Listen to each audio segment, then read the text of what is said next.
Good afternoon. I am Deepal Shah, Director of Policy Development and Programming here at the American Constitutional Society for Law and Policy.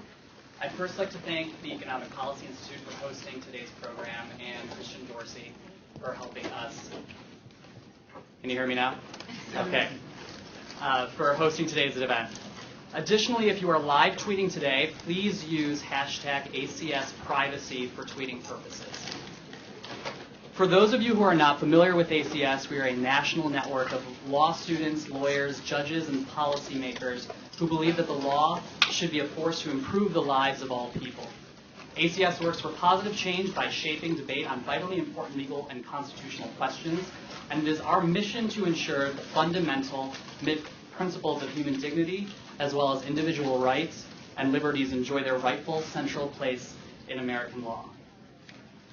We continue this work today with today's panel, The Constitution and Privacy in a Time of Innovation. Now, we must all admit that the conveniences of being able to find a coffee shop in a new town via your cell phone or GPS, or your ability to call your friends when you're late meeting them at the movies is pretty outstanding.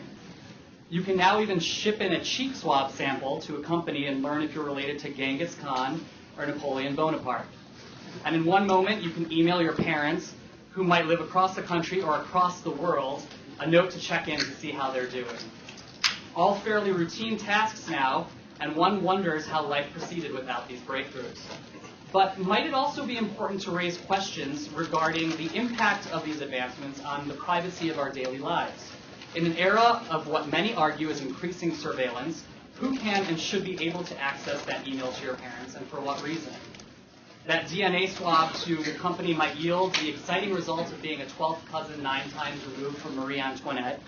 But should the government have access to that information, and when? Should it ever be permissible for the government to track your trip to the coffee shop, brought to you there by the cell phone's map application? And as Jack Balkin asks in the Constitution in 2020, will we have a government without sufficient controls over private and public surveillance, or will we have a government that protects individual dignity and conforms both public and private surveillance to the rule of law? Perhaps the most fundamental question, is it possible for the Constitution to keep pace with technology? With domestic drones, emails, and electronic privacy legislation front and center in the national debate, and with Fourth Amendment and cell phones, GPS tracking and DNA testing under review or recently assessed by the Supreme Court, the intersection of privacy and the Constitution and technology is the subject of today's program. And now on to those who I'm sure you'd much rather hear from today. Our esteemed moderator for the program needs no introduction, but I'll offer one anyways. Dahlia Lithwick is an award-winning journalist and author and senior editor of Slate. Dahlia's work has appeared in the New York Times, Harper's, and Washington Post, and Dahlia will introduce the rest of today's fantastic and accomplished panel. Thank you to our expert panelists for leading our discussion today, and thank you to all of you for attending.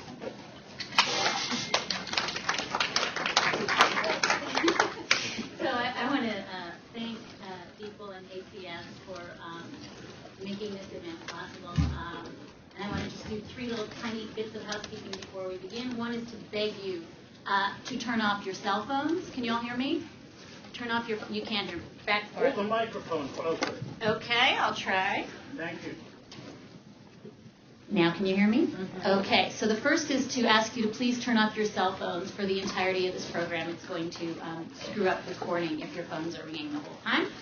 2 is to just let you know, sad face, that Professor Kerr has to leave a little bit early, so he's not walking off in protest. Or did you say sad face? It should be a happy face.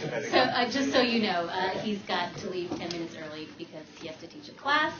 And finally, we're going to leave heaps and heaps of room for you to ask questions, but it would be best if you did that, A, by waiting for a microphone to be handed to you, and B, in the form of a question. So make your questions very, very short. This is not a good place for long discussions, although there are other places for that. So short and crisp questions are appreciated. So I'm delighted to have been asked to host and moderate today's event. And I really want to thank all of you for being here. I want to thank the panelists, each of whom, as you can imagine, is extremely busy running around talking about privacy and technology, particularly this week. And I want to just point out, as like a precatory note, that this is a very timely panel. I'm sure ACS didn't know that just in the span of the last day, we'd have the Supreme Court denying cert on an NSA surveillance question and a big document dump, a FISA document dump that none of us have really had a chance to fully understand. But that all happened yesterday, and we could do a panel on either of those. So these issues are timely, and God only knows what we don't know, what is happening today, but we'll find out in a few months and get back to you. But I think it's also an issue that is incredibly hard for Americans to wrap their heads around. It is just so completely vague and inchoate. On the one hand, you have this morass of Fourth Amendment doctrine that's awfully hard to pin down. On the other hand, just a thicket of technology questions that are very, very hard for lay people to understand, and the added benefit of most of it being shrouded in secrecy much of the time. And this is something we want Americans to have strong opinions about. In addition, I think, to the familiar policy debate we've all heard about privacy versus security, this is a question that often confounds standard right-left ideological lines, which makes it interesting, but I think complicated for most Americans. And also an area in which the law, I think we can stipulate, cannot keep up with technological changes, which are happening so quickly. Not only can statutes not keep up, but courts can't keep up with any of it. And we'll talk about that a little bit today. But moreover, it's an area in which we, as consumers of news and people who want to have strong opinions, also can't keep up with what's going on in any kind of meaningful way. And I think that leads the general public, if polls are correct, to have a general sense of, maybe it's not a huge problem after all, or maybe it's not so bad if people are spying on me. I've got nothing to hide. And I would just suggest that that is quite a significant thing in an era in which our privacy is tethered as a legal matter to what our reasonable expectations of privacy really are. So without further ado, I want to introduce our panel, with the caveat that they deserve much longer introductions than I'm going to. Someone's got their phone on. Much longer introductions, and please promise me that you will read the longer introductions, and then we will begin. So I want to start by introducing to my right, Christopher Calabrese, Legislative Counsel for Privacy-Related Issues at the ACLU here in Washington, where his portfolio includes internet privacy and new surveillance technologies. Welcome. Then to my left is Professor James Grimmelman, Professor of Law at the University of Maryland Francis King Carey School of Law, and a visiting professor at the University of Maryland Institute for Advanced Computer Studies. Professor Grimmelman studies how the law governing the creation and use of computer software affects individual freedom and the distribution of wealth and power in society. Welcome. To his left, Oren Kerr, the Fred C. Stevenson Research Professor of Law at GW Law School. He teaches and writes in the area of criminal procedure and computer crime law.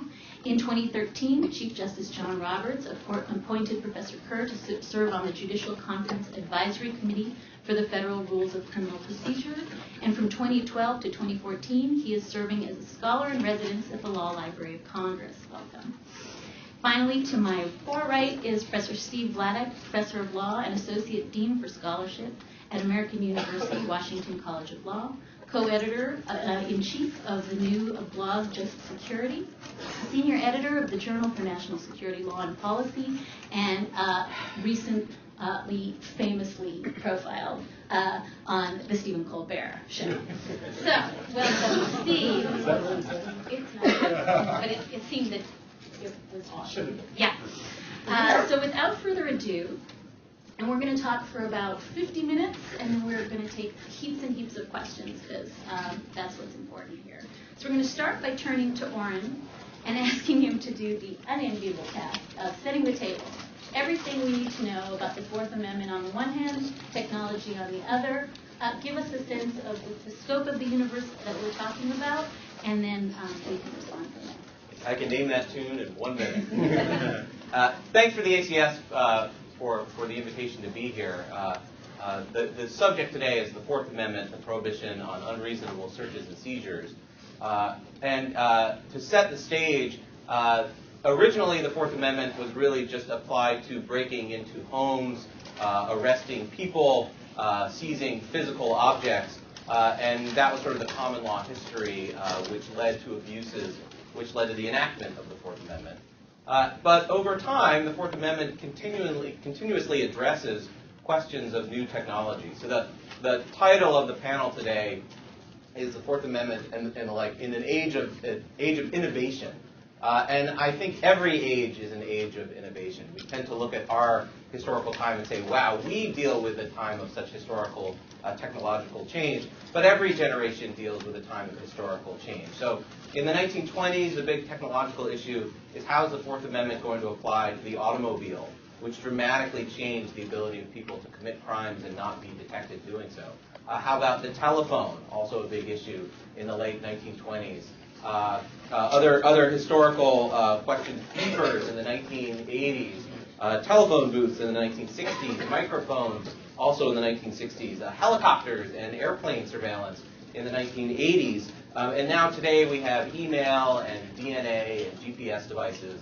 And over each era, each generation has its own set of technologies. And why these technologies are so important is that they change what the government can do and what the citizen can do in sort of the cat and mouse game between the government, which has the job of investigating criminal conduct, and the individual who may be entirely innocent, just going about his or her day-to-day life, or in some cases may be engaged in some sort of criminal activity. And so we tell the government you have to investigate crime, but don't violate civil liberties, and yet the facts of the cases are constantly changing, and often it's the government which is taking the lead in recognizing how those technologies are changing. So one of the fascinating aspects of the Edward Snowden disclosures is that it brings to light how much technology had changed, whereas the FISA statute had been enacted in sort of a telephone era, and everybody thinks of a few sort of basic sets of facts. Turns out the technology was dramatically different. The executive branch knew that, the public did not, and so the law hadn't caught up with the technology yet. So I think this is a constant problem in Fourth Amendment law, and each generation kind of has its own issues. Ours is largely, I think, going to be the computer era. I think the Fourth Amendment, computers will be to the Fourth Amendment in the 21st century what the automobile was to the Fourth Amendment in the 20th century. Those of you that have studied Fourth Amendment law know there are tons and tons of automobile-specific cases. And that's because really the automobile transformed the use or how the government investigated cases. And I think computers are really the next frontier. And we saw that in the first example of this, I think that the court really grappled with was the Jones case, the GPS case from last year. And we're going to see many more of them coming, including perhaps even in this term. So that's the short version. So I'm going to turn to Chris and ask you to respond to what Orange has said, and maybe to amplify. I don't know if you want to talk about Jones or if you want to talk about NSA surveillance, but add a layer of kind of specificity onto this. Sure. Well, just to pluck one thread out of what Oren said, because he's right, it's a broad topic. I mean, the court tends to grapple with the Fourth Amendment in your house and outside of your house. And, you know, you get very different results from the court depending on whether they draw a nexus or not to your home. But what I think is one of the most difficult issues, and one the court kind of has dodged largely to this point, is the question of metadata, the question of records about us. So not the content of our email, but where it was sent, you know, who we called. All of these are obviously enormously contentious issues in the NSA circumstance. We certainly at the ACLU are very concerned about the NSA's collection of, just got very loud, the NSA's collection of telephone records on everyone. We see the fact that someone called a suicide hotline or an NSA whistleblower hotline or a hotline that deals with rape in the military as extraordinarily sensitive pieces of information in and of themselves. You know, apart from whatever happened with that conversation, simply knowing that call took place is very sensitive. And the court has, up to this point, sort of short-circuited that discussion because of a series of cases from the 1970s called the third-party doctrine, which said essentially if you share information with a third party, it is no longer protected by the Fourth Amendment. A case called Smith v. Maryland dealt with phone records. So because of that doctrine, the court hasn't developed sort of what I would consider sort of the federal common law understanding of what a sensitive record might be. How do we differentiate between records that are sensitive and records that may be less sensitive? Should we treat them differently? What should get Fourth Amendment protection? And the Jones case is really one of the first cases where the court has taken a piece of metadata, in this case, location information, where am I all the time, and begun to say, at least a portion of the court, one portion of the court tied the location data essentially to a property right, said I'm putting the GPS device on a car. Therefore, and that was enough for 5 justices. But 5 justices also said, strangely enough, that they would have gone further and said the collection of all this metadata, all this location information was enough to implicate the Fourth Amendment. So it's the tip of the iceberg in terms of how that Fourth Amendment, how the Fourth Amendment is going to be interpreted.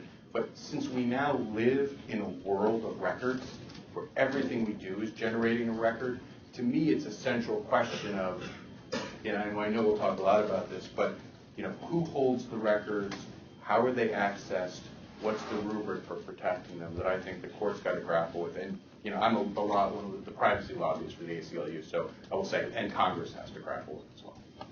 Okay, well, so that's a good segue over to you, James, this question of third parties. And what do we do about sort of third parties who may or may not act as a circuit breaker in the constitutional document? I think it's very important to think about, when you think about third parties and the information that they hold, is that they're not just passively receiving information that is passed along through them, that's coming along. They're actors in this process too, and they have their own very complicated set of incentives. If you're thinking about utilities like the phone company, there's a certain passivity there in terms of how they're interacting with us.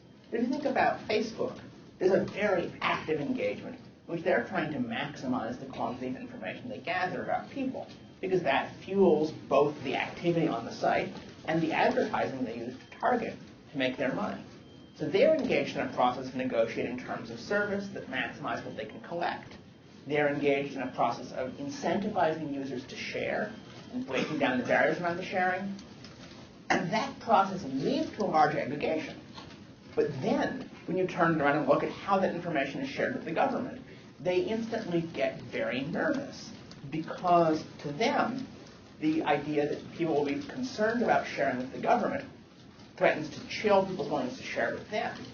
So you have this entity that is now in this very uneasy relationship with the scope of Fourth Amendment protection or other statutory protection around the information they're sharing.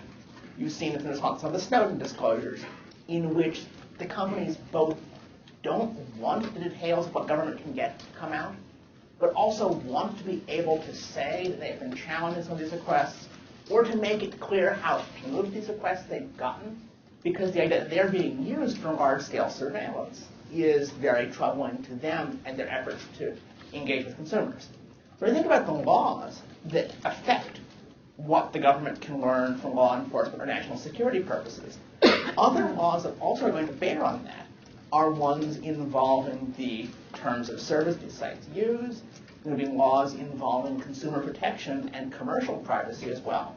Because if you have a data broker that data mines some interesting fact about me, can the government simply go and attempt to learn who everybody who might have an addiction problem that the pharmaceutical companies will be marketing to? Could you try and learn that directly and spare the government instead? So it's a very interesting triangular relationship among individuals, companies, and the government. So I wonder, Steve, if you, I want you to sort of respond to what you've heard, which is kind of a lot, but also I wonder if you would talk a little bit about yesterday's revelations, because as I said, I think you could do a whole panel document done. Sure.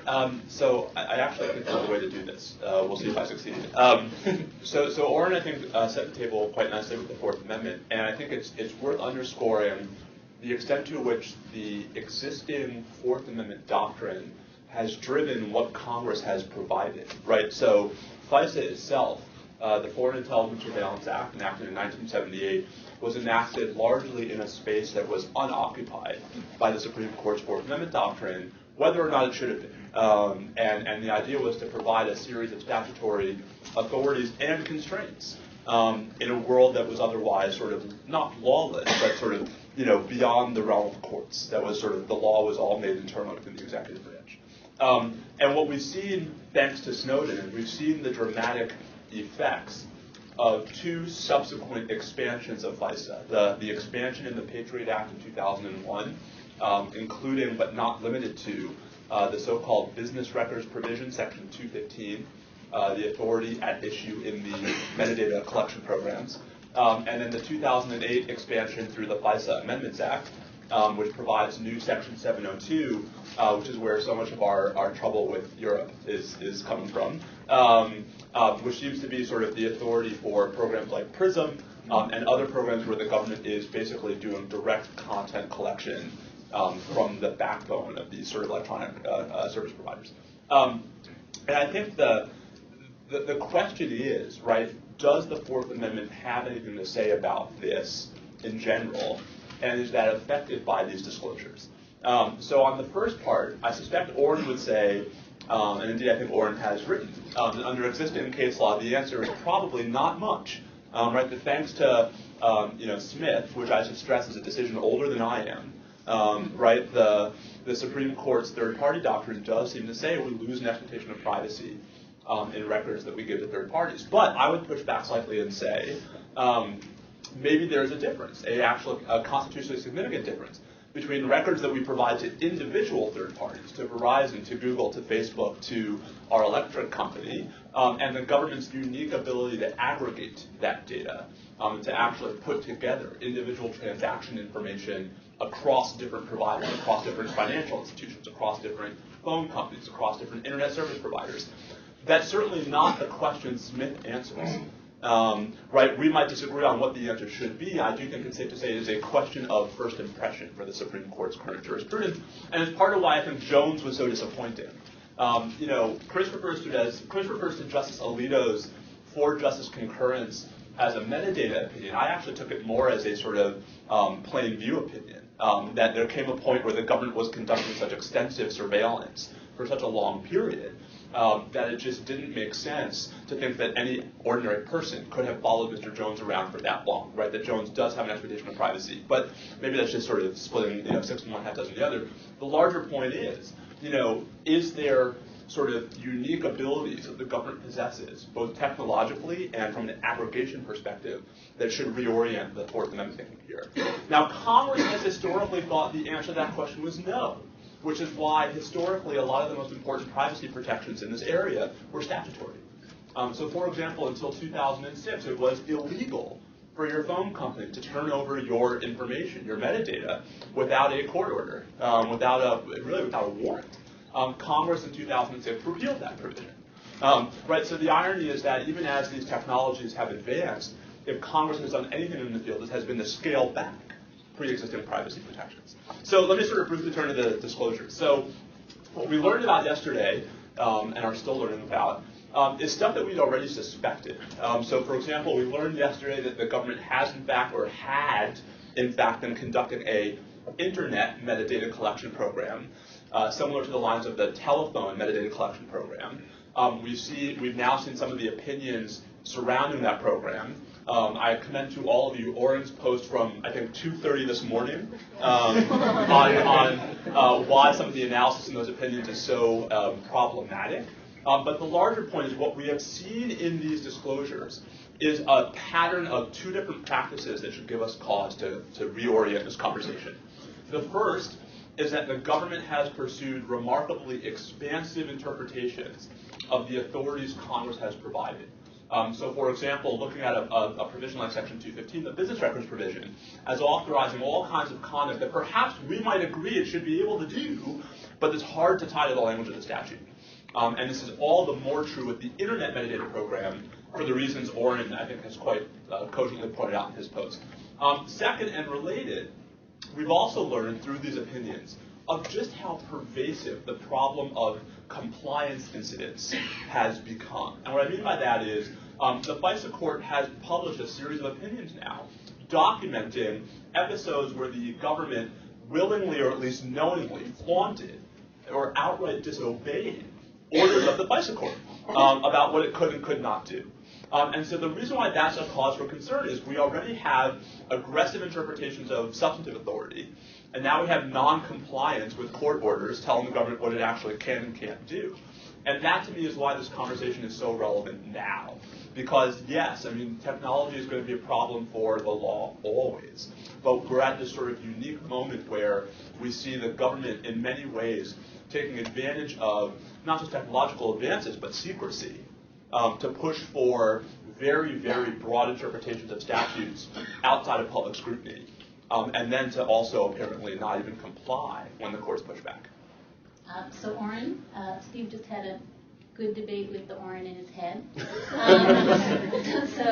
Do you want to respond to any of what he said, and maybe specifically to, is there a difference between the government's ability to collect metadata and my ability to turn it over to a single company that's collecting my records? Yeah, great. Let me give the argument for saying metadata is not protected under the Fourth Amendment. And it starts with the historical Fourth Amendment and the idea that in physical space, the Fourth Amendment protects privacy rights in persons and effects and in the home, but it does not protect privacy everywhere. It doesn't. There's no general rule against collecting sensitive information under the Fourth Amendment. Instead, we have this idea of protected spaces like homes or persons or, in a more modern era, cars. And so the basic rule is that if the government wants to observe somebody in public, they don't have privacy rights there. Whether you say that that's because they don't have a reasonable expectation of privacy, which is just a term of art which you shouldn't sort of construe literally any more than you should answer what is protected under the due process clause by sort of asking what process is due today. So in public space, we just say you don't have privacy rights. The government is allowed to watch you walk down the street, or if they see you get into a car, they can get into their squad car and follow you. It may be invasive, if they may be getting information that's sensitive, but it's not protected under the Fourth Amendment. Instead, it's really the invasion into the private space, which is what the Fourth Amendment protects. So that's the physical world. And now kind of think about how that might apply to network space. What changes with a network is suddenly the technology delivers the information for you instead of having you go out into the physical world and share communications with others. So imagine you were going to, you had a package to deliver to a friend across town, and the government wanted to watch you do that. They didn't have any cause at all. They could watch you leave your house, they could watch you go across town, and they could watch you walk into your friend's house with the package, and they could get certain information from that. They don't know what's inside the package. It'd be a search to open up the package. But they can observe and sort of see when you left and when you arrived and where you went. And I think metadata over a network is basically that same kind of information that would be public information in physical space. It's the where the communication was sent from, where it went to, what time, to whom, from whom.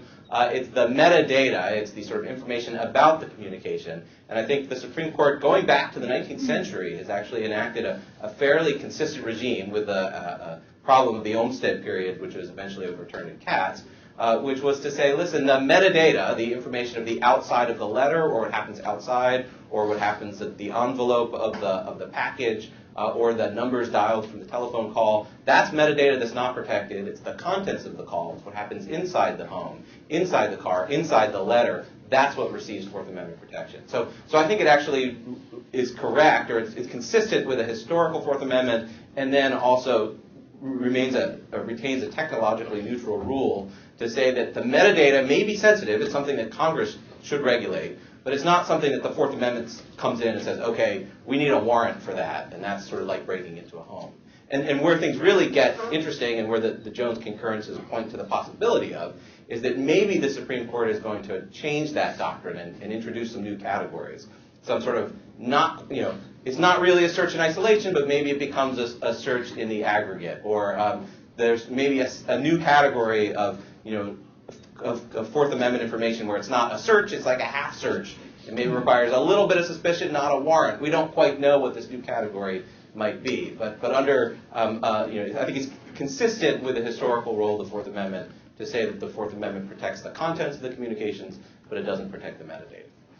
So James, do you want to respond to what we heard? I want to jump in there because the way you phrased that question makes a really nice link to one of the other big issues on Supreme Court's docket, both in Johnson coming up ahead, which is surveillance in public. You mentioned that you thought computers were going to be the big issue of the next few decades. And I think you're absolutely right there. But I also think that drones, small, automated, and pervasive, are going to be a huge privacy issue. Not just government drones, but private ones. And we're going to see immensely more surveillance by all kinds of people in places that we thought of as public. Under current doctrine, this is largely okay, but there's that scale question that really might lead us to think that perhaps pervasive surveillance, not just of one person on one trip, but of one person on every trip they take for months, and of everyone in the city on every trip they take for months, raises fundamentally different questions than individual surveillance. And that's going to be true both on computer networks and online, and also in physical spaces. And I think the Supreme Court in Jones was feeling its way towards thinking about what those issues might be without having to commit to them because there were simpler ways for a majority of the justices of resolving the case at hand. But it's a very difficult question. If we're going to replace this fairly bright line that Oren has described between contents and metadata, where else might we draw a line? And how would we look for one both preserve civil liberties and legitimate government needs? There's a wonderful, I think it's an analogy, but a very good one, between the internet in the 21st century and electricity at the beginning of the 20th century. Many people have said that everywhere that you have electricity, every device that is electrical now, you can imagine in the very near future will have an internet connection. And there are a wide variety of reasons that is valuable.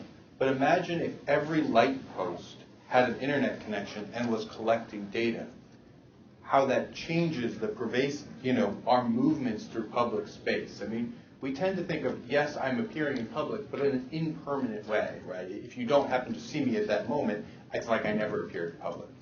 That is no longer the case. Your appearance, your movements, they become permanent features that are collected in a wide variety of ways. And that completely changes the nature of the beast that we are talking about. Sorry, I jumped in before you had a question. Well, no, my question, that was outstanding. But I wondered if we've sort of torqued now from phones to computers to GPSs, and I wonder if the panel could fold in the other layers here, which is we've got a cell phone case that I would love someone to unpack, and the DNA testing issue. So take a whack at do you want to do cell phones? Sure, I'll do cell phones. I mean, sir, we had a recent case in the Third Circuit that said that, a GPS device does in fact require a warrant. A cell phone is in many ways a very close analog to a GPS device is a close analog to a cell phone. They do sort of the same thing. Your cell phone has to talk to a tower every 7 seconds or so and say, here I am, in order to, so you can get a phone call. But that leaves a record of your movements. And then, of course, sometimes law enforcement can step in actively and ping you and figure out where you are, because you're, in fact, sort of carrying a portable tracking device around with you. So the court has not yet made a determination on whether the GPS device analogy is going to port to the cell phone. But we know that it's a widely used law enforcement technique that is frequently part of cases. It's key in both establishing alibis, figuring out who's at the scene of the crime. It's become very much a centerpiece for law enforcement investigations, but it also is very invasive. And a detailed record of your movements all the time is for many people, Orwellian is overused, but it's Orwellian, right? I mean, it's sort of the quintessential. Boy, if they told you 20 years ago that you would willingly put your own tracking device on, clip it to your lapel, and carry it around with you, you'd probably be somewhat surprised. And voluntarily turn it on when you could turn it off. Right, exactly. So, this is the universe that we're grappling in. Before I turn it over to unpack DNA, I would also just, because I'm the sort of person who doesn't fit as much on this panel, I'm a lobbyist on a panel of law professors, it's worth at least noting the role of Congress here. We certainly began to talk about it. There are active bills in Congress to update electronic communications privacy and email privacy, location tracking, drones, there are bills out there. So, it's at least reason, and these are bipartisan bills, wide sponsorship. They're not, they're very much mainstream bills with at least a reasonable chance of success. Unfortunately, though, I don't think I'm going to surprise anybody when I say that this is not a period of ferocious congressional activity. Except where the D.C. Circuit's concerned. We're in about year 3 of a very, significant stretch of inactivity. And that really does make it harder to resolve a lot of these questions. I mean, Alito practically begs for Congress to step in and Jones and solve this because it's so difficult.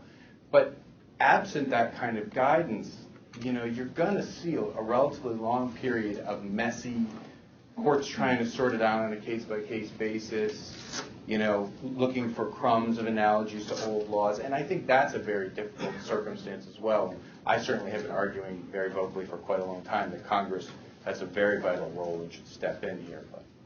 Well, and just to piggyback on that, and then Dolly, I'll shut up. I think the other piece about Congress here that I think is really remarkable and worth keeping in mind is even if you are a defender of the government's surveillance authorities, whether in general or the specific ones we know about or whatever, we're going to reach a point in the not too distant future where some court is going to have an opportunity to actually look at 215, look at 702, and some court other than the FISA court, and they're not going to like what they see. I mean, I don't think I'm speaking out of school when I suggest that the legal analyses supporting these programs are not self-evident. I guess the question is, if you are someone who believes the government should have authorities comparable to those it currently claims, you should actually be screaming at Congress to actually do something now, lest the first word on the subject come from federal courts in New York, where there's going to be an oral argument on Friday in the ACLU's challenge to the telephony metadata program. So, I think I'm with Chris. This puts Harry Truman's Do Nothing Congress to shame, or the other way around. But it does seem like there is from all sides an odd coalescence of need for some kind of FISA reform. I think the question is not whether there's going to be a FISA bill out of Congress. I think the question is whether it's going to be more like the it looks really good but doesn't do much FISA Improvements Act, or it sounds really bad but actually does a lot of useful stuff, the USA Freedom Act, or somewhere in between. Well, that's sort of, did you want to? Yeah, I wanted just one point about Congress. I think Congress has an incredibly important role here. First of all, metadata is basically up to them under current law. So that's an incredibly significant role, and we really need to shift our orientation from constantly thinking about constitutional issues to really thinking about the role of Congress. And as cynical and as skeptical as we all justifiably, in my view, are about Congress, it's important to realize that the Patriot Act provision, Section 215, which was amended and then used to justify the telephony metadata program, sunsets in about 18 months, which means it expires. So the program will end unless Congress actually acts and enacts some law approving it or modifying it or rejecting it or doing something with it. So as much as we think, well, now that it's been allowed under the FISA court interpretations, we're stuck with it, actually in 18 months the default will switch. And I suspect that is going to lead to an actual legislative solution. I don't know what it'll look like, but we'll see something out of Congress one way or another. Doug, can I push back also? I agree with Oren 100%, but I want to say one word about the Fourth Amendment piece, since I think that's the larger cash out here. Oren's right that historically the Supreme Court has tried to draw and maintain a very bright line between the home, the private and the public, what we do behind closed doors of our houses and what we do out in the real world. The problem with the particular generation of technology that we are currently living on, depending on, is that the technology exists specifically to blur that line. Right? I mean, if you guys, we carry around in our pockets the computing power of, greater than a World War II submarine, right? I mean, we have the ability when we're walking down the street to do things that until 15 years ago you could only do from the privacy of your own home, and even then only if you had certain technology in your house. So, I actually think there is something unique about this period for Fourth Amendment jurisprudence, which is the extent to which these technologies, maybe not more than previous ones, but as much as any that we've seen, call into question, much the way that the automobile did, the sort of the home versus not home piece of it. And I think that's where Alito's worried about in Jones. And Orrin mentions the litany of automobile cases. If you guys remember the other part of your Crimpo class, how coherent are those? Right? You can search a car if it's raining at night on a Tuesday. I mean, that's, So I think the reality is that, the uniqueness of the technological period we're living in is the ability for people to do in public things that really historically had been so much the purview of private. Orrin's point about sending a package. If I pick up my cell phone right now and call somebody, you don't know who I'm calling. Right? You don't know where they are. You don't know, who they are. You don't know what number I'm using to call them. Right? I mean, I think there comes a point where the technology doesn't map on quite as simply to the old example as we might think. Can I give a 30-second response? Of course. Here's the challenge for those of you that agree with Steve. What's the rule? What's the new doctrine to replace the basic distinction between breaking into private spaces and sort of public observation?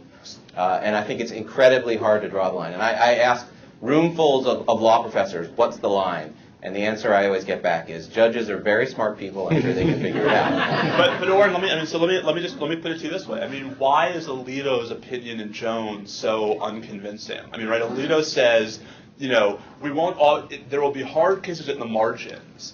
Right? If Jones had been followed around for 8 days instead of 27 days. But Alito says there are going to be some circumstances where the government's invasion of privacy is so systematic, is so widespread, that we don't need any comfortable, fancy home, not home distinction. It's activity that only the government is capable of, and so therefore it should trigger the Fourth Amendment. You're giving Alito's opinion way too much credit. So it's a 10-page opinion of which 8 pages are spent criticizing Justice Scalia's reliance on property rationales. And then Justice Alito says, and then how would I resolve this question? Well, I would kind of just apply current law, and you can't do this. And the key line saying you can't do this is it's like 3 sentences that cites nothing. And from those 3 sentences, a lot of people are kind of infusing those 3 sentences with grand doctrinal surroundings, sort of imagine there's this whole new alternative theory, what I've heard several people refer to as the shadow holding of Jones. Somewhere in those 3 lines that cites nothing, there's a shadow holding of the case. Well, it's an idea, it's kind of a result that doesn't have much of a rationale. And again, my challenge to you is articulate the rationale. And I mean this entirely seriously. This is the great challenge on this issue is what is the new line to be drawn? How do you apply this doctrine? What guidance, what are you going to tell the police they can and can't do involving metadata surveillance, involving public space surveillance? That's I think the real challenge. And right now we're saying there needs to be an answer, but we're not saying what the answer is. So why do you suppose the FISA court? Why do you suppose the FISA court has required the government to have reasonable articulable suspicion before it queries the metadata it's collecting? I think the FISA court is doing that because it would be an even stranger fit with the current statute not to have that, and they're seeing it as some sort of minimization requirement. You don't think it's but constitutionally grounded at all? To hold the opinions of the FISA court up as a model for how we should be thinking about these issues is, I think, a major misstep. Those opinions are very weak on the law.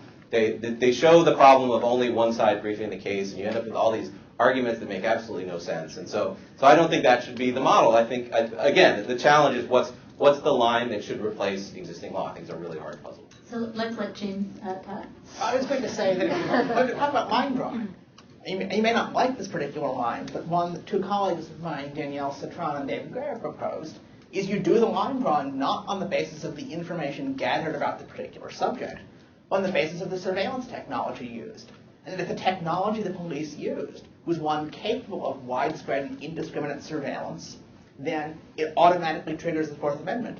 And then you're into the entire realm of reasonableness and exceptions. But you have engaged in a search. Yeah, the difficulty is no one knows how that applies. So are eyeglasses capable of our eyes, ocular surveillance? You can monitor thousands of people with eyeballs. The key word there was indiscriminate. Well, what is the line between discriminate and indiscriminate? It just sort of pushes the ambiguity to another word, and then again we just encounter it the sort of next order up. I think the real challenge is, take public camera surveillance, take GPS surveillance, take cell phone surveillance, and tell me exactly what the police can do and exactly what they can't do. And then whenever you draw that line, you always have to keep in mind, if you say that the line is up to here, what are the police going to do? They're going to go right up to the line and stop.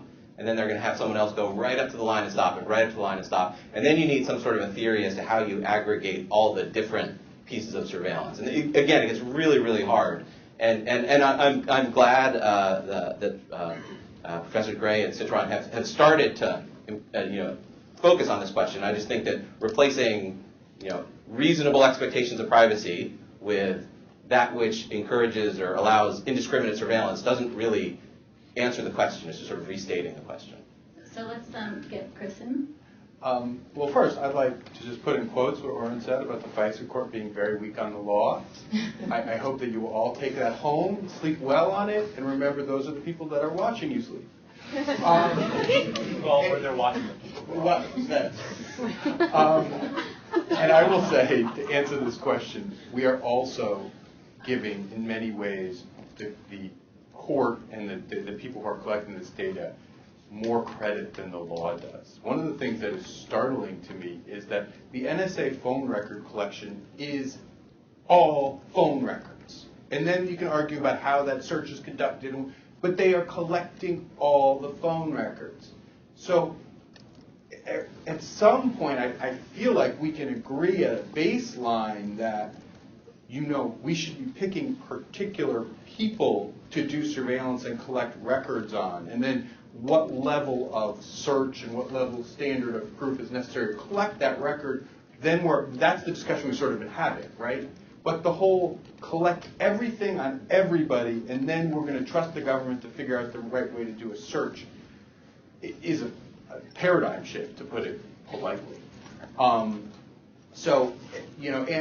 incidentally, we haven't talked about efficacy a great deal yet, but the fundamental premise that if we collect everything, we will then, the bad guys will reveal themselves. It's something that a National Academy of Science report on data mining from 2008 pretty firmly squashed. Data mining was not, in fact, effective for finding terrorists that you weren't or didn't already know about and were doing a search for, but new terrorists just doesn't work. So we're having this collection discussion in a world in which things actually already changed, and we, at least some portion of the executive branch decided to collect everything and sort all these questions out. Right, and to sort of borrow the analogy, the data mining makes sense in a world where you're looking through a haystack for a needle, and you know what the needle looks like. Right? Data mining does not make sense in a world where you are using the possible existence of a needle to define the haystack. Yeah, I think the question of the needle in the haystack problem is one that we just don't really have the answer to. And what I find amazing about this whole area is we don't know what works. So if you wanted to say whether we should have such a bulk collection program, wouldn't you want to start off by saying, does analysis of bulk collection effectively find the bad guys or not? If you knew that it worked, then you could say, okay, this is a really important authority, and we need to figure out the way to do it in a privacy protective way, or at least we should be thinking about this. And if you knew at the outset it just doesn't work, you'd say, well, we shouldn't be doing this, right? And we have this public debate on whether we should have the bulk collection program without really, at least to my mind, outside of the few maybe that are in government that have some sort of insight into how this works. I don't have a sense of how it works. So we can talk about the legal questions about what would be constitutional and what fits the FISA statute. But when we turn to the policy question of should we have this kind of program, I just kind of say, well, I don't know, because I have no personal experience with this sort of surveillance program to know, is this effective or not? Yes, that I know, at least on the end of administering the program. But I guess the question is, why isn't the Internet Metadata Program a useful exemplar here, right? So the biggest thing we learned from yesterday's disclosures was the scope and history of the Internet Metadata Program in contrast to the telephone metadata program. And one of the things that we know about the Internet Metadata Program is that the government stopped doing it. And indeed, I believe there are public statements from intelligence community officials saying we stopped doing it because it wasn't useful, right? Even though we have now, thanks to the disclosures from yesterday, briefs and declarations filed in the FISA court talking about how necessary it is for our national security, how we must have the ability to collect internet metadata, as recently as 2008, 2009. And so I'm with Oren. There's a lot of stuff we don't know. But I have to say that the more we learn, the less I find that there's a convincing rationale for, for what's going on. And the more I think it's worth asking Oren's question, which is, how does Congress, respond in a way that is responsible and, doesn't necessarily depend on the courts for everything? Go ahead. The fun thing is we're not always careful, and part of this is because of the heavy redactions in the FISA opinions about distinguishing collection from later use. One of the rationales for broad collection is it enables particular later uses, but you also see the NSA looking to try uses they didn't quite describe in the initial application, different kinds of queries that even lack selectors. And we have very little information about those particular kinds of uses and what in them works and what in them doesn't. But in many respects, if you certainly do think that privacy is a matter of it being invaded, something particular to you is done, you should care very much about what the specific uses are. And if you're trying to find out what the justifications for collecting this data are, you should care very much about what the particular kinds of queries they're engaging in and whether those particular kinds of queries are effective. Will one of you be so good as to do 2 minutes on DNA, just because we keep saying we're going to talk about it and we don't? Does anyone want to? No? I'll say 3 words, then Oren can correct me. So the DNA, so far, the DNA question has arisen primarily in the context of criminal cases. And the question has been, at what point does the government have the right to collect DNA and then preserve it in the database for some period of time? And it's been a slow sort of reverse progression where it started with serious felons once they were convicted at both the state and federal level, and there are a series of circuit cases, although I don't think there was ever a Supreme Court case upholding the federal and many of the states' sort of post-conviction felon collection programs. The big advancement here was the Supreme Court's decision last year in Maryland versus King, which reversed the Maryland Court of Appeals and upheld a Maryland law that allows for the collection from arrestees who are charged with, I think, certain serious felonies. I don't remember what the exact list was, but it's not just all crimes. And that's a big step, right? That's crossing from once you're convicted by a jury of your peers in a trial with procedural protections to once you're arrested based on nothing more than probable cause. And the Supreme Court basically said it's like fingerprints, we take fingerprints, therefore, ... If one buys the DNA is just like fingerprints mentality, then I think that's going to open the door to far broader DNA collection. The question is, are there places to push back and say, no, DNA, even if collected non-intrusively through just a swab of the inside of your cheek, is still somehow materially different from fingerprints. I think that one of those arguments can be that you reveal a lot more information in your DNA than you reveal in a fingerprint. I think another piece can be, DNA can be used for a lot more purposes than a fingerprint. Right, fingerprints are primarily about locating you in a particular place and time. DNA can be used for all kinds of, I think, troubling screening, genetic screening, biological screening. So, but I think that's the range of issues that King opens the door to. Well, one of the things that's deeply disconcerting to me about Maryland versus King is that rationale that the majority uses is that taking a DNA swab is part of the identification process in identifying the person who's being arrested. This is clearly not true. Scalia spends about 20 pages talking about how absolutely idiotic that idea is, and it is. I will say, they know who the person is because they took a fingerprint, right? This is not, they know exactly who the individual is in question that they have arrested, and in fact, they're not allowed to do the DNA until after arraignment, so they've arraigned this person.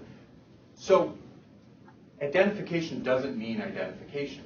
It means something else. And that's very scary to me, because if we open up the idea of, well, I'm doing all kinds of things to identify you that really aren't identification, then I think we're going down a slippery slope to sort of like a search for general law enforcement purposes, which is much more what King looks like to me. I just, I've got you in custody, I want to do a general search to see what else I can find out about you, even though, you have not been convicted of anything. So, I'll just leave it there because I know we want to have questions, but I do think that sometimes maybe a good example of when new technology can throw the court maybe a little bit for a loop, and they go to places that really have very dangerous potential applications down the road. Orrin or James, do you want to respond? Or? Yeah, I wanted to briefly flag a likely Supreme Court decision this coming term, and I say likely because the court hasn't actually granted cert yet on this question, but there's a very deep circuit split right now on whether the government can search a cell phone incident to arrest. So this kind of combines our cell phone surveillance issues from before with the Maryland versus King case. And in a 1973 case called United States versus Robinson, the Supreme Court held that the police can search a person fully incident to arrest as a matter of course under the historical search incident to arrest exception, and that it's a bright line rule, no sort of case-by-case inquiry into whether there was a need to search the person incident to arrest. And the clash occurs today because so many people are carrying cell phones. If somebody is carrying a cell phone when they're arrested, can the government search the cell phone incident to arrest? And if they can, how far can they search the cell phone? Cell phones are like, a typical cell phone today has the storage capacity of a typical desktop computer from 2004, so they can conduct, lots and lots of surveillance, look through all the pictures, look through all the text messages, look through all the apps to see all the information, web browsers about what websites were visited, what can they do? And there's a deep split and two current cert petitions that are pending. So my guess is that the court is going to agree to hear one of those cases. Probably would hear it at near the end of this coming term, and maybe the beginning of the next term. And so that will be I think the first big opportunity for the court to grapple with whether computers really changed the game. And reading the tea leaves, looking at the dissents in Maryland versus King, and thinking about how some of the other justices have looked at these issues, I suspect that there will be 5 votes to say that computers are not included in the traditional rule, which I think is the correct approach, that there's just so much information stored on a computer, basically a library's worth of information people are carrying around, and there's no real justification for searching an electronic storage device. There's not going to be a gun inside the iPhone, right? So I think that the rationales don't apply, and the court should, and I think probably will, carve out an exception to the usual rule allowing search incident to arrest. Is there, or do you think there's any chance that the same sort of mentality ends up working its way back into the border search exception as well, or is that just a different kettle of fish? It might. So most courts have said that it's not, the Fourth Amendment doesn't allow a search of electronic, or allows a search of an electronic storage device crossing the border. The Ninth Circuit actually enacted a different rule. That's the role of the Ninth Circuit, I guess. Although this crowd, you're probably like, yay, the Ninth Circuit. I'm used to speaking to other audiences that sort of laugh whenever I mention the Ninth Circuit. The Ninth Circuit is misunderstood. The Ninth Circuit enacted a rule that a forensic search is different. So there can be kind of a manual search of a computer across the border without any suspicion, but a forensic search, that is using forensic software, requires reasonable suspicion. And that, I think, is actually still hanging on at the Supreme Court because the Supreme Court asked for a brief in opposition from the Justice Department on the issue. So that there's at least an outside chance the Supreme Court will take that case on, and probably unlikely. I'm so glad that you brought this up, and I want to ask one last sort of general question that you can answer or not as you see fit, and then we'll turn it over to Q&A. But my sort of general question is we've been clear about the non-ferocious congressional action and the less than completely competent FISA court. And Orrin sort of flicked at this, and I think Chris did too. I wondered if you would talk a little bit about the U.S. Supreme Court, which is the last place some of these cases go. And in my business, in the journalism business, it's kind of a punchline to talk about Justice Breyer and the tweeter, and Justice Kennedy and the trying to put a V-chip into a violent video game. So I think we like to say that these are people who, by Elena Kagan's own admission, by Justice Scalia's own admission, are not necessarily the most competent individuals. I think the word you're looking for is Luddites. No, I mean, they're trying. They're trying. Let's give them that. But I wonder if anyone wants to just, I think, close the circle here. Not that we could possibly do justice to the question, but what do we make of a Supreme Court that really just finds itself confounded time after time by the tech aspect of these cases? I'll hop on this, yeah. Which is, I think that this is a little provocative.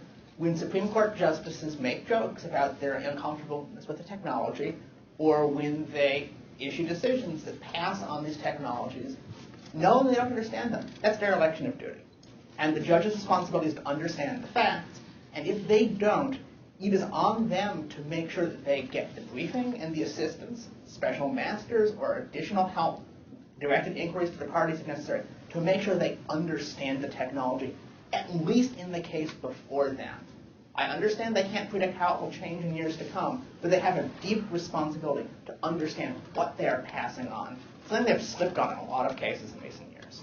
I'll just say, I mean, I think it's too easy for the court to duck these cases, right? And so, I mean, just to draw a quick analogy. I mean, I do a lot of work on the Guantanamo litigation, right? And it's a common story about the Guantanamo litigation. The Supreme Court has largely stayed out of all of the sort of difficult questions that have come up since 2008, and it has the luxury of doing so because there's never a circuit split, right? All these cases are coming from the D.C. District Court, the D.C. Circuit.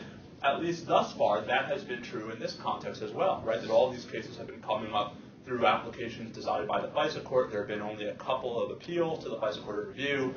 There's been, so far as I'm aware, exactly one cert petition from the FISA Court of Review, and that was, by the ACLU seeking to intervene in a case from 2002. I think part of the problem is that the Supreme Court has had the luxury of not having to pursue any of James's, I think, quite appropriate suggestions because they can just do their normal passive virtue deny review thing.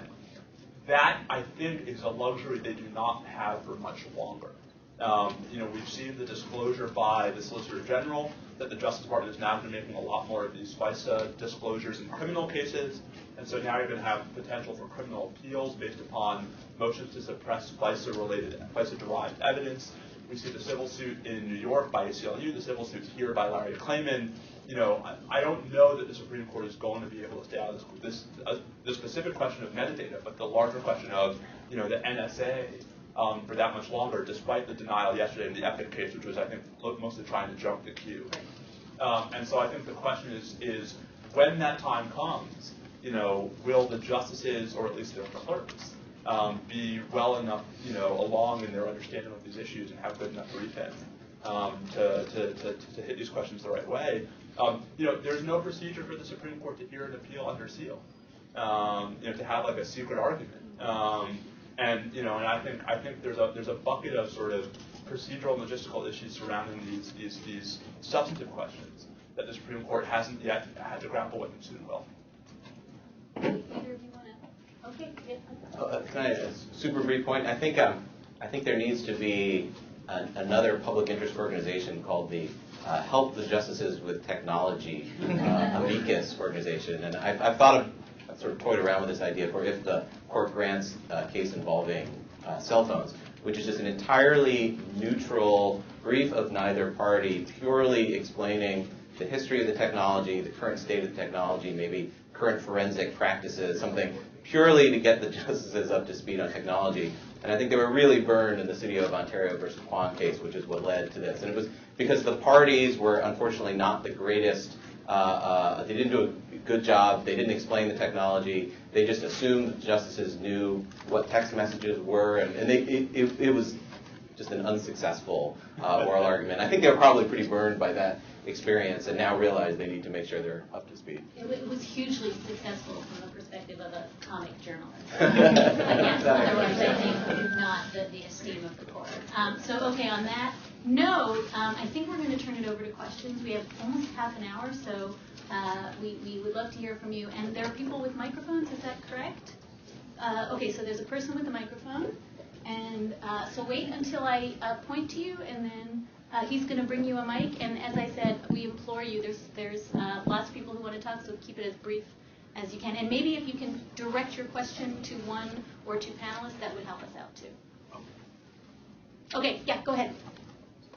Okay, well, I see the significance of the fact that the line between what's home and what's not is being blurred, but why is it true that the fact that what the line between what's home and what's not is being blurred doesn't change the fact that anytime you want to do something in your own home for privacy's sake, you still can? So I guess the short version on that is the problem, if you're doing something in your own home for privacy's sake, like if I'm just sort of, doing jumping jacks and, trying to impersonate Miley Cyrus, that's fine. If I now, not that I've done. You have a wrecking ball? The problem is when you introduce the problem is when you use third parties, right? So it's one thing to do stuff in the privacy of your home, but now, oh wait, I'm using Wi-Fi provided by a third party to get onto a service provider that's a third party to send information over send packets of information over a third-party server to the third-party service provider that I'm using to then do something else with a third party, right? The problem is that the technology means that even if we're doing it in our home, the analogy would be, where I might previously have the blinds down, now I'm kind of pulling up some of the blinds, right? Because now I'm actually exposing this private information to third parties. And I guess where Oren and I think disagree is whether there's a difference between whether you've crossed the Rubicon for good once you provide that information to a single third party, or whether there still is a difference between providing that information to specific third parties and giving someone an opportunity to aggregate all that information across providers. But I still think that's where the problem arises. Okay. I think maybe just pick someone. Sorry that I had to introduce Miley Cyrus. And maybe, do you want people to identify themselves when they ask a question? If you could identify yourself, ask your brief question, and then direct it to a panelist, that would be great. Okay. Hi, I'm Joseph Jerome with the Future of Privacy Forum. We do a lot of work with privacy rights in Europe, and I guess I'm just sort of interested that, at least since the Snowden stuff came out, there's been a lot of sort of the president saying, well, we're only collecting data on foreigners, not Americans, and blah, blah, blah. And I know that Just Security and Lawfare had a back and forth last week about what an international right of privacy would look like. And I guess I'm just sort of want to throw a hypothetical out there to the panel. What do you guys think about privacy rights for foreigners and how that comports with the Constitution? Sure, I think I was a part of that debate, so I suppose I should respond to it.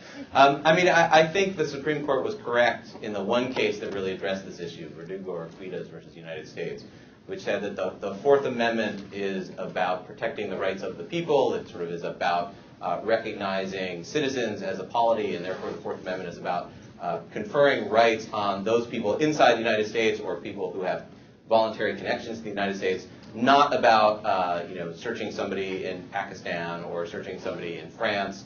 The scope of the Fourth Amendment is not true with all constitutional rights, but the Fourth Amendment itself is based on this notion of being part of the polity and part of the U.S.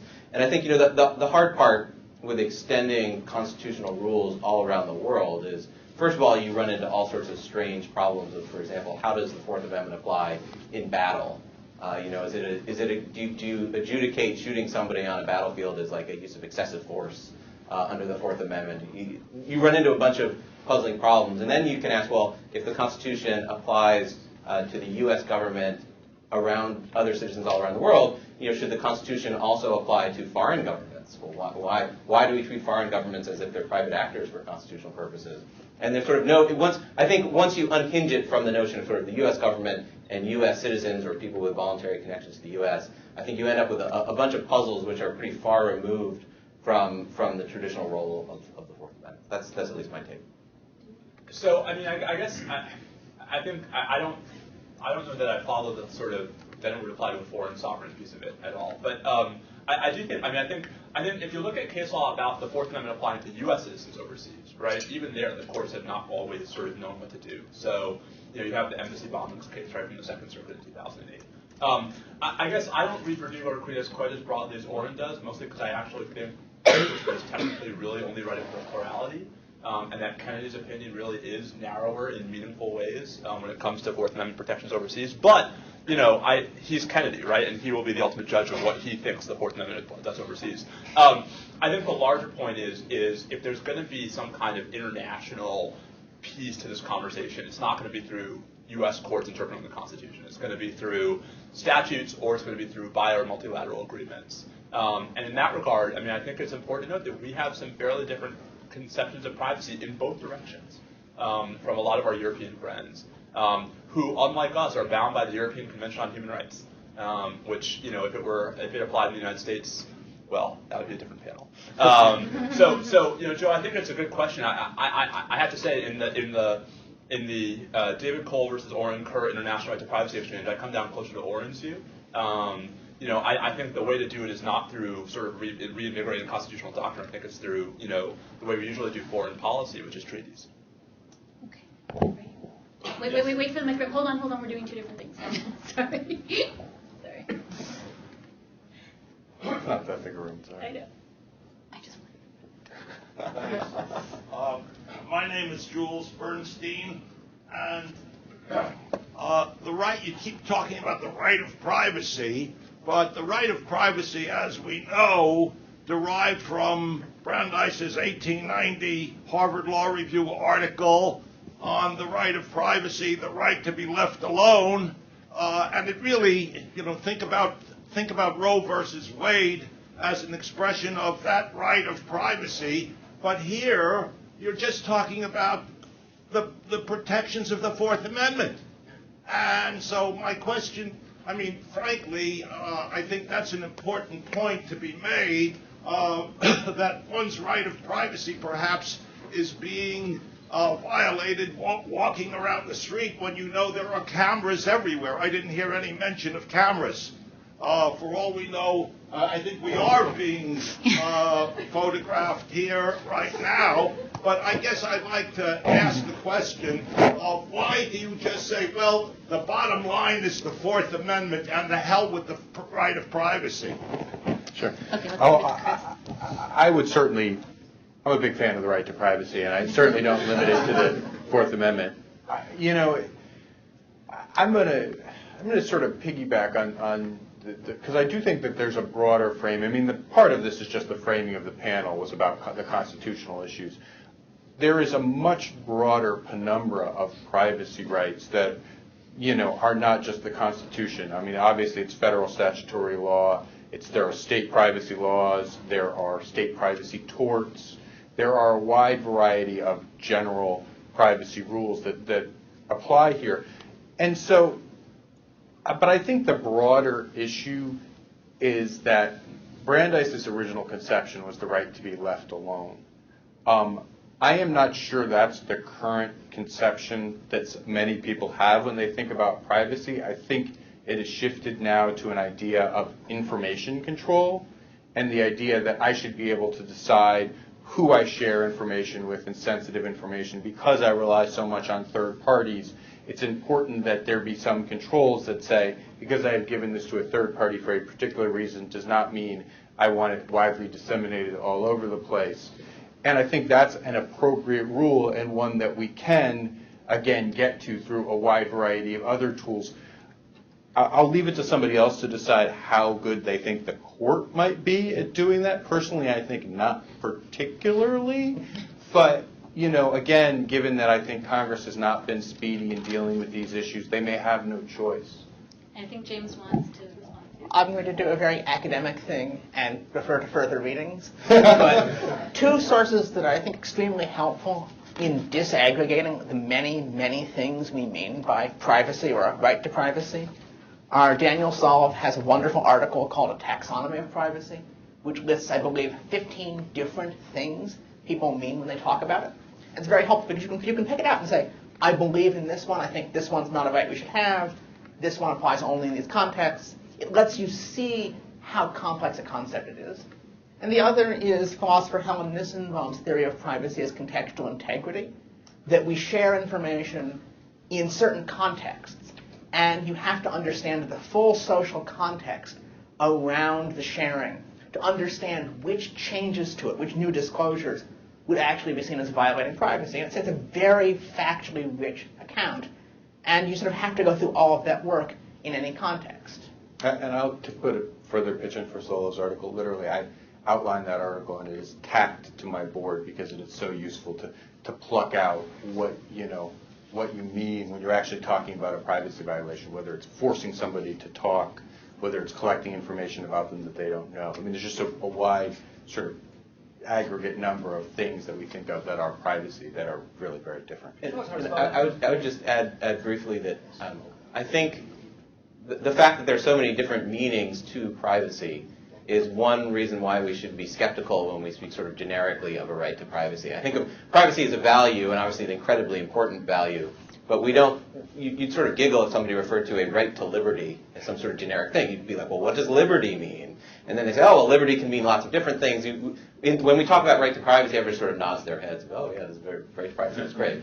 And we need to unpack that. And I think Solov's article is great for unpacking it. But it's such a constellation of ideas that the phrase ends up sort of hiding more than it reveals. Can I say one other really quick thing? I mean, so leaving aside, I mean, I joined in the Solov Love Fest. I'll just add, I also think it's worth keeping in mind that in as much as this conversation is about society-wide understandings of what is and what is not appropriate, of what is and what is not permissible, the fact that so much of this conversation has over the past 12 years not happened because we've been in the dark about the government's actual surveillance capabilities, I think is a real complicating factor. And so I think it's actually a little bit disingenuous to say, you know, we have society-wide expectations of privacy based upon secret government surveillance programs. And so, you know, if nothing else, I mean, I think it's a much more complicated conversation about, you know, sort of Snowden, yay or nay. You know, but at least insofar as illuminating this exact conversation, I mean, it's amazing to think of where we are today versus where we were 6 months ago. Right, and I would, 5 out of 5 panelists commend Solov to you. So that's like better Unlike than the 4 out of 5 dentists. yeah, better than you're going to get on Colgate. So, but I would also just say, I think that folds back into this problem of, I think there is a public perception that since I don't know what's going on, it can't be that bad, so maybe whatever's going on, I'm not doing anything wrong. It's not just a public perception. I mean, the chairman of the House Intelligence Committee thinks that your right to privacy isn't violated if you don't know it's being violated. Right. Okay, what do we got here? Okay. Hi, Tim Sparapani, concerned private citizen. Yeah. So Professor Kerr seems to be pretty hung up on the idea of giving a bright line test to the national security folks and the law enforcement folks, and that's worked in the Fifth Amendment jurisprudence, maybe on balance over the last 75 years. We have a prophylactic. There's the fruit of the poisonous tree doctrine and related stuff where there's a consequence for the failure to abide by a law, but I think we've seen over and over again over the last decade at least, that any bright line that's been put in place with the national security context is easily blown away or ignored. I think that's the end result of all the revelations of 6 years ago and again quite recently that no bright line works. Professor Grimmelman seems to suggest that there's a good way to put the genie back in the box by using a surveillance-specific test to sort of draw a new bright line. I think Chris Calabrese has got the best of it when he talks about the data being the real key to where, if there is a bright line to be had or a prophylactic that can be created, that might be it. And it seems to me that the pure aggregation of data sources, no matter where the surveillance is occurring from or how it's being collected, is the key to all of this, right? That we might not be able to decide that there's a law based on surveillance or based on police power, but based on what happens to the data itself, no matter where it's getting collected from. And I'd love to hear the panelists' reaction to that as to whether or not that might be a better place to begin to fix this mess. Well, so it's an argument for use restrictions as opposed to collection restrictions, right? And I think we are seeing movement in that direction in at least some policy circles. That, you know, partly for reasons Oren sketched out, and for, you know, reasons that I think won't be that hard for us to all understand. We really will never, as a public polity, be able to really have the full sort of scope of the collection conversation because, you know, the government's going to want to at least keep some of its collection capabilities secret. But that we can at least talk about use, right? And so even if we accept that the government may have the ability and the authority to collect data from all these sources, can we at least have some kind of heightened standard before the government can actually start culling the data for particular individuals' information? And that's where I was sort of trying to tease Oren before about why the FISA court has imposed a reasonable articulable suspicion requirement in the metadata context. You know, I think that is a sort of least worst solution. What gives me pause about that is the pervasive number of compliance incidents we've learned about. Right, so there are already use restrictions in place in the metadata program and in 702, and every new FISA opinion we get disclosed, whatever the merits of its legal analysis, brings with it new damning words about how many and how serious, how many there have been and how serious they have been with regard to cases where the government violated use restrictions imposed upon it by the FISA court. And so I think the question is, if you prefer a regime where there are use restrictions as the dominant mode, how are you going to enforce them? Yeah, you're on the other hand was what I was thinking too. I mean, personally, given the paucity of evidence that wholesale collection works, and given the fact that when people say they want to connect the dots, at this point I see them collecting so many dots that we're looking at a black sheet of paper. I think we need to step back from the connect the dots and say, let's start with the good old-fashioned, I have somebody I think did something wrong. Let's investigate that. Let's see who they may be connected to, who their conspirators may be.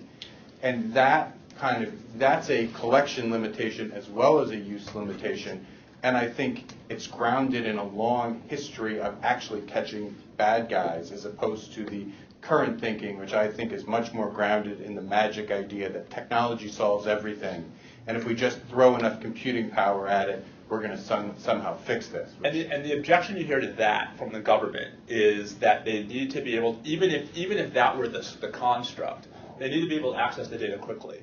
Right, and so having and they need to guarantee that the data will be there, right? So there are some proposals, for example, to move the data to basically not allow the government to even collect the data until they can satisfy the use restriction, and to sort of keep the data on private servers up until that point.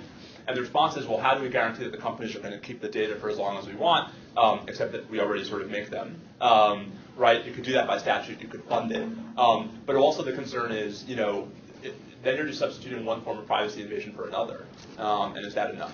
So let's let Oren get in the last words that he has to go. Yeah, I think I'm going to be late for class, but I couldn't leave because it's such a good question. So, so two aspects. One, bright line rules. I think the issue here is not whether to have a bright line rule, whether or not to have a bright line rule. It's whether there's any articulable standard even. I think the hard part here is that we don't have any idea as to what the alternative to that sort of inside-outside distinction would look like as a matter of constitutional doctrine.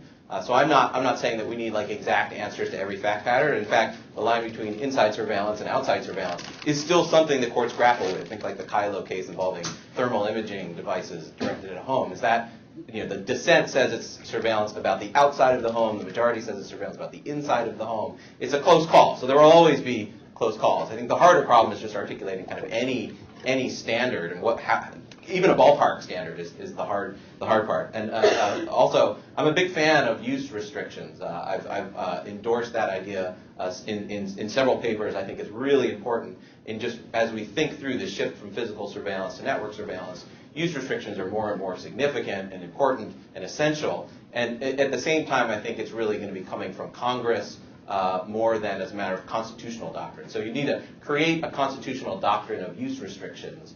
And that's sort of challenge number 2. I offer challenge number 1. Challenge number 2 is what would that doctrine look like? What would the principles be?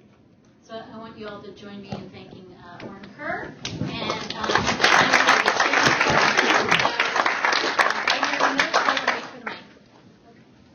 And then we can pretend to give the answer Oren would have given. Yeah. The Oren in Steve's head. Wait till you get how you get quoted. Thank you. Hi, Rachel C. Asking only for myself. This is really for both Christopher and Dahlia. Where do you see public attitudes towards privacy? That there seem to be a lot of folks that are extremely outraged by some of the Snowden revelations and others, and others who are at the same time indifferent with an attitude of, well, if it's good to catch a terrorist, go rah-rah for it. Do you see that swinging, and do you see that influencing Congress in any way? Sure. Public opinion does typically influence Congress. It's been my experience. I just wanted to set the baseline for you. How popular and how much people care is really, in many ways, depends on like what you ask and how you ask it. Certainly, people care about privacy. Sometimes they feel like they've already lost it, and that creates sort of a sense of hopelessness. But I think that has more to do with giving them meaningful ways to exercise their privacy. And if you do that, they tend to value it very highly. Clearly, different things, different categories of information receive different levels of public interest. Content is typically very highly valued in public opinion surveys. That is usually people reading my emails typically comes across as a very high concern issue. Then metadata tends to sort of go down the chart less. And interestingly, people actually dislike corporate collection more than they do government collection by and large, because they see the government actually giving them something in return, some kind of potential safety benefit, whereas they think the corporations are just out for themselves. Just parroting what the surveys say. But then by the same token, the invasion is much less because, the corporations aren't kicking down your door. So, they're tricky issues. The positive about them is they tend to be bipartisan. They tend to cross-cut. So I do think that there's a framework for positive developments in Congress around privacy, especially given the amount we know now versus what we knew 6 months ago. But again, it's a difficult congressional environment. It's a tough headwind to get through, especially on tricky technical issues that involve national security and all kinds of other things. So, we'll see. I actually think this is going to maybe get me in trouble in this room. I think the fate of privacy reform rests with the Tea Party. And what I mean by that is, so over the summer there was a remarkable vote where the House came very close to passing a bill that would have defunded the NSA's 215 authorities. And it was the final vote, it lost 217 to 205, which is a preposterously close vote on an issue like that with no real time for debate and percolation. And if you actually look at who voted, it was the middles of the parties against the flanks. This is a bit of an overgeneralization, but it's actually not much of an overgeneralization. And it was the flanks that almost won. And in a sense, that shouldn't be surprising, right? In a sense, there is commonality between a liberal's conception of the government's relationship when it comes to privacy and a libertarian's conception of the government's authority when it comes to privacy. The question, I think, is going to be whether that sort of philosophical alignment converts into political alignment. Whether there actually could be a sort of flanks against the middle realignment in Congress, at least when it comes to surveillance. And I have to say, with every new disclosure from Snowden, I think the odds of that become higher. Yeah. And who knows what we're going to learn between now and the end of the year. And I'm going to associate myself with the remarks of my colleagues in the interest of getting one last question. So is there anyone who feels that they have something to say? Yeah. Scott Schubert, speaking only for myself. This is going to be a question for Oren, but I think James will either treat this as a lob or smash it down. Is the distinction between metadata and data coherent at all when it comes to network traffic? I mean, isn't it metadata on top of metadata on top of metadata? And what the NSA wants is how you get from this router to the router half a mile away, which is the outer level of metadata, right? It wants the email address metadata, which is 7 levels down in the stack. This is a debate I've actually had with Oren on another occasion, in which I argued, well, the NSA will first ask for the hop-by-hop information, and then they will ask for the addressing information located in the SMTP. And then they're going to want to see the fact you send a Microsoft Word file, so they'll ask for all the metadata of the creation time of the Word file and the sort of statistics about it without looking at the contents of it, and that you can get extraordinarily far by peeling the onion and saying that's data as to the next level, and next level's contents are actually just another form of disguised metadata. I think that that's a serious concern, but that there is at the end some level of text that a human wrote for another human that is protected even against that. You see in some of the FISA opinions and some of the other regular court opinions an attempt to say there's not just a binary world of metadata and content, that you have its directory routing and addressing information, which is a separate category, which can overlap with contents in some cases, as with URLs, which can contain search queries. So that what you're really looking for is the routing information is discoverable through pen traps and pen registers and trap and traces, except when it also contains contents. And that's really the category that you want to say, that's what they can get at. It's not everything that's not contents. It's some specific stuff that's not contents. I'll say, I think per Dahlia and Chris's points about the public side of this, I think we, and by we I mean all of us who are sort of active in public discussions of issues, have done a piss poor job of convincing people why data matters separate from content. And I'm of the view that it does, that they are different for the reasons James, I think, just very usefully suggested, but that the difference is of kind, not degree.